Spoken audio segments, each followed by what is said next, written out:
మాత్రం ఆఫీస్కు బయలుదేరుతాం, టిఫిన్ డబ్బా ఇంటికాడనే ఇడ్చి పెడతాం. ముత్తేమంత దూరం వచ్చినాక అయ్యో ఫోన్ దేకపోతిని అని గప్పుడు చూసుకుంటాం. బస్ ఎక్కినాక కండక్టర్ టికెట్ అడిగితే జేబులో చేయి పెడితే పర్సు ఉండదు. ముఖ్యమైన ఫైళ్ళు ఆఫీస్లో అప్పచెప్పాలని రాత్రి తీసి పక్కకు పెడతాం. పొద్దుగలగా ముచ్చట్నే మతుకుండది. మన ఇంట్లో పెడితే ఏడికోవు గాని బయట కూడా గిట్లయితే ఏంది పరిస్థితి? బంగారం, బట్టలు, పట్టు చీరలు, పర్సులు, ఫోన్లు, ఇయర్ ఫోన్లు, అల్కటి కంప్యూటర్లు, బ్యాగులు, కళ్ళద్దాలు, పాస్పోర్టులు, నీళ్ల బాటిల్లు సగలం మర్చిపోతున్నారు మనోళ్ళు.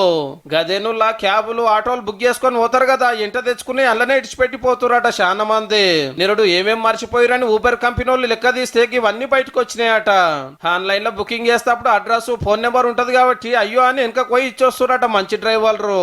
గల్ల పోగొట్టుకున్నోళ్ళే ఫోన్ చేస్తే నేను పలానా కాడున్నా వచ్చి తీసుకోరు అని చెప్తురట.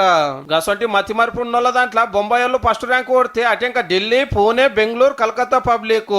ఇక 5వ జాగల మన హైదరాబాద్ వాళ్ళు. ఎక్కువ మటుకు శుక్రవారం, శనివారం, ఆదివారం అది కూడా పొద్దుముక 6 తర్వాతనే ఇంట తెచ్చుకున్న ఏం కుడుతుంటలేవట.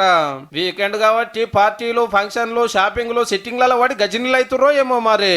सनत नगर में जो है बैग भूल के जा रहे थे ऐसा, अरे भाई आपका बैग ले लो भाई, उनके दिया 2 बार हुआ मेरे साथ, 2 बार दे दिया हमें. బుకింగ్ చేసుకోగానే ఆ డ్రైవర్ పేరు, ఫోన్ నెంబర్ మనకు చూపిస్తుంది కాబట్టి మనం మర్చిపోతే అల్కగా దొరుకుతుంది.